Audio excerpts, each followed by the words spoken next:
Hello दोस्तों, welcome on our YouTube channel dedicated to defense. Today we will discuss about IBG and myself Manoj Dixit, and we will begin our topic. What is it? IBG. देखो IBG है क्या, ठीक है। IBG की ज़रूरत क्यों पड़ी, कब पड़ी, ठीक है, और इससे प्रॉफिट क्या होने वाला है, ये सारा कुछ। अब इन सबसे पहले मैं एक चीज़ बताना चाहता हूँ कि IBG क्यों टॉपिक में करा रहा हूँ, क्योंकि रिसेंटली जब नाकुला पास वाला जो इंसिडेंट हुआ था, चाइना का इन्फिल्ट्रेशन था, उस पर जनरल मनोज मुकुंद नरवाने ने बोला था कि अगर ऐसा ही कोई इवेंट दोबारा से होता है तो उस कंडीशन में क्या होगा कि इंडियन आर्मी की जगह वहाँ पे उसका रिस्पॉन्स करेगी IBG, ठीक है। तो IBG इंडिया की आर्मी की तरह काम कर रही है, तो इसका मतलब कुछ ना कुछ इसका रिलेटेड ऐसा ही कुछ है। देखो IBG होता क्या है, IBG होता है इंटीग्रेटेड बैटल ग्रुप्स, ठीक है। ये ग्रुप्स हैं जो इंटीग्रेटेड हैं, ठीक है, इंटीग्रेटेड बैटल ग्रुप्स हैं। तो मैं एक बार इसका बता देता हूँ थोड़ा सा फॉर्मेशन। देखो IBG के अंदर वो सारा कुछ होगा जो एक कंप्लीट फोर्स को नीड होती है, चाहे वो आपका कमांड के लिए, बैटल के लिए, जो भी चीज़ की ज़रूरत होगी वो IBG के पास होगा, ठीक है।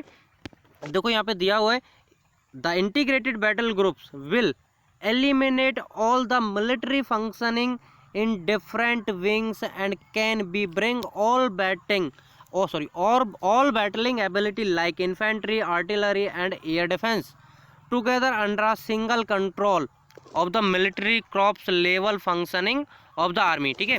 इसके अंदर क्या है, सारी चीज़ें इंक्लूड है। और IBG टू टाइप्स का है। IBG को हम दो भागों में डिवाइड कर रहे हैं। IBG में पहला है डिफेंसिव और दूसरा है ऑफेंसिव, ठीक है। डिफेंसिव में क्या है, डिफेंस करना, और ऑफेंसिव में क्या है, अटैक करना। अब क्या होता है कि देखो नीड कहाँ पे पड़ती है, मान लो कोई भी नाइबरिंग कंट्री या कोई एनिमी कंट्री क्या करता है, अटैक कर देता है। अब जब एनिमी कंट्री अटैक कर देता है तो उस कंडीशन में क्या होगा कि जो बैक सपोर्ट है उसे आने में टाइम लगेगा, और जब तक बैक सपोर्ट नहीं आता है तब तक सिचुएशन को हैंडल करेगा कौन, वो हैंडल करेगा IBG। वो हैंडल कैसे करेगा, डिफेंसिव ग्रुप जो होगा वो डिफेंस करेगा, और जो ऑफेंसिव ग्रुप है वो एनिमी कंट्री, जो कंट्री अटैक कर रहा है उसके डिफरेंट पार्टों में तेज़ी से अटैक करेगा। ये जाना जाता है अपने शार्प और फास्टेस्ट अटैक एबिलिटी के लिए, ठीक है। अब इसकी फॉर्मुलेशन कहाँ से आई, क्यों ज़रूरत पड़ी, कब ये जो आइडिया है दिमाग में आया, ये वाली बात समझ में आती है, तो इसके बारे में हम बताते हैं।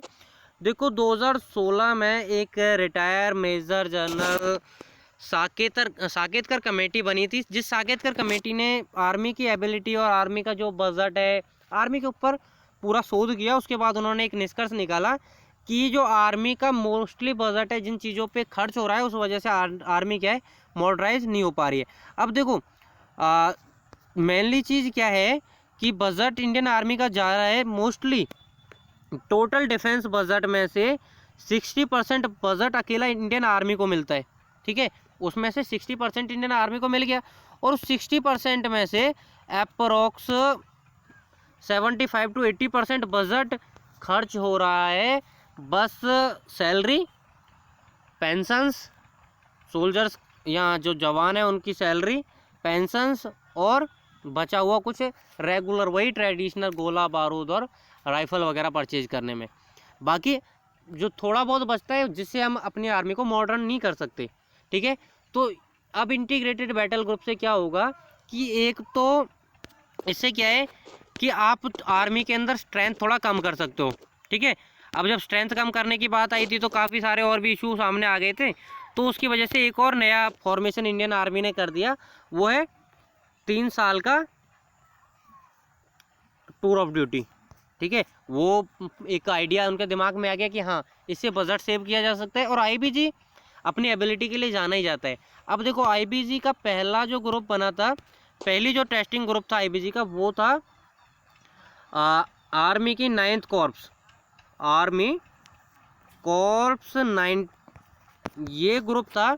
ये उस यूनिट का पार्ट है जो कि वेस्टर्न कमांड में चंडी मंदिर, ठीक है, पंचकुला हरियाणा में चंडी मंदिर पे जो एग्जिस्ट करती है उस यूनिट का पार्ट है। हिमाचल के अंदर ये यूनिट एग्जिस्ट कर, ये जो कॉर्प्स है हिमाचल के अंदर है। 9th कॉर्प्स से पहली वो बनी थी आईबीजी। और एक आईबीजी यानी एक ग्रुप के अंदर 5000 से लेकर 8000 तक सैनिक होते हैं, ठीक है, 5000 से 8000। और ये लोग क्या है, एक कम स्ट्रेंथ है। अदरवाइज इसकी जगह अगर डिवीज़न का यूज़ किया जाए तो डिवीज़न के अंदर 15000 सैनिक होते हैं, ठीक है। 15000 का मूवमेंट करने में टाइम लगता है, बहुत सारी चीज़ें होती हैं। फिर उसके बाद में कमांडिंग लेवल बहुत ज़्यादा होते हैं, 9 लेवल के बाद में कमांड होती है, 9 लेयर्स के एक प्रोसीजर है, तो उसमें टाइम भी लगता है। लेकिन इसमें क्या किया है कि डायरेक्ट जो आईबीजी होगा, आईबीजी का डायरेक्ट कांटेक्ट होगा कमांड के साथ, ठीक है। अब डायरेक्ट कमांड के साथ होगा तो इससे सीधी सी बात है कि 8 लेयर घट गई, और 8 लेयर घटने के बाद में टाइम पीरियड्स भी घट जाएगा, यानी कि ये अपना मिशन बहुत स्फूर्ति और जल्दी से कर सकते हैं। दूसरा क्या है कि आईबीजी का फॉर्मेशन होने से अब इंडियन आर्मी के अंदर एक स्ट्रेंथ आ गई है, ठीक है। जो ऑपरेशन जैसे आपने देखा था बालाकोट हुआ, बालाकोट एयर स्ट्राइक थी, लेकिन उरी के ऊपर जो सर्जिकल स्ट्राइक की थी, ठीक है, उसके अंदर पैरा कमांडो थे। वो क्या है कि आर्मी की एक स्ट्रेंथ है जो जिसके अंदर युवा सैनिकों को भर्ती किया जाता है, और एक फिटनेस क्राइटेरिया के अकॉर्डिंग इसके अंदर ये ग्रुप बनाए गए हैं। प्रेजेंटली क्या है, प्रेजेंटली 12 ग्रुप्स को डिप्लॉय किया जा चुका है। आईबीजी के 12 ग्रुप डिप्लॉय किए जा चुके हैं वेस्टर्न बॉर्डर पे, ठीक है, जो कि इंडिया पाकिस्तान बॉर्डर है, पश्चिमी बॉर्डर। उसके बाद में इंडियन आर्मी ने बोला है कि इंडियन आर्मी को ज़रूरत है 144 आईबीजी की, ठीक है। कितने टोटल आईबीजी आने वाले, आईबीजी बनेंगे 144 से 140, ठीक है, 144 या 140 आईबीजी बनेंगे। और आईबीजी का जो हेड होगा, हर आईबीजी को हेड करेगा एक मेजर जनरल रैंक का ऑफिसर। अब मान लो कि आईबीजी को हेड करेगा मेजर जनरल रैंक का एक ऑफिसर कमांड करेगा, तो टोटल 140 मेजर जनरल की ज़रूरत पड़ेगी, ठीक है। उससे क्या होगा कि ब्रिगेडियर का प्रमोशन होगा, जल्दी प्रमोशन होगा ब्रिगेडियरों का, वो मेजर जनरल बनेंगे। और जब ब्रिगेडियर मेजर जनरल बनेंगे तो बचे हुए कर्नल ब्रिगेडियर बनेंगे। इस तरह से क्या होगा कि प्रमोशन रेशो भी बढ़ेगा। दूसरा क्या है, कई बार क्या होता है कि इंडियन आर्मी में एक सिपाही को जेसीओ बनने में अप्रोक्सीमेटली 15 साल का टाइम लग जाता है, ठीक है। इन 15 ईयर्स के अंदर क्या होता है कि उसका जो स्ट्रेंथ लेवल है, फिटनेस लेवल है, उसमें कुछ प्रॉब्लम हो जाए तो इंडियन आर्मी फिटनेस के ऊपर मोस्टली काम करती है, तो उसे रिटायरमेंट लेना पड़ जाता है, ठीक है। अब क्या होगा कि इंडियन आर्मी ने एक और चीज़ निकाली है कि अब जेसीओ की भी डायरेक्ट भर्ती होनी स्टार्ट हो जाएंगी जल्दी, ठीक है। उसके बाद में क्या है, अगर जेसीओ जो उसका 15 साल का सर्विस हो लिया या फिर उसको टाइम हो गया, मगर वो सर्विस देना चाहता है टिल 60, तो अपने फिटनेस क्राइटेरिया के अकॉर्डिंग, तो उसे भी अवार्ड दिया जाएगा, यानी कि उसे भी परमिट होगा कि वो सर्विस दे सकेगा, ठीक है। बाकी इंटीग्रेटेड बैटल ग्रुप के ऊपर मैंने इसमें पूरा के पूरा डिस्कस किया हुआ है। इंडियन आर्मी है डिसाइड आप ओवरलैप, देखो 12 फोर्सेज डिप्लॉय की जा चुकी हैं। अदर हैंड अगर हम देखो, कॉर्प्स से डायरेक्ट कांटेक्ट होगा आपका, कॉर्प्स से बन रहे हैं आपके आईबीजी, ठीक है, बहुत सारी कॉर्प्सों से बने हैं। तो यहाँ पे मेनली दिखा रखा है जिन जिन कॉर्प्सों में से अभी तक ये 12 जो डिप्लॉय किए गए हैं बने हैं। तो इनमें क्या है, the initial IBG will be reconstitute in the 3 corps covering both northern and western boundaries being headed by the major general. There will be 4 IBG. देखो 4 बैटल ग्रुप्स बने हैं 9th कॉर्प्स से, पहला बैटल ग्रुप भी 9th corps से था, ये याद रखना। 5 से 6 बने हैं 33 कॉर्प्स से, और 3 ग्रुप बने हैं 17 कॉर्प्स से, ठीक है। टोटल ये मिला के बनते हैं आपके 12-13 ग्रुप है जो डिप्लॉय किए गए हैं। वेस्टर्न और ईस्टर्न दोनों बॉर्डर पे डिप्लॉय किए जाएंगे। Then intensify the combination degree in क्या है, इंटीग्रेटेड बैटल ग्रुप्स हैं।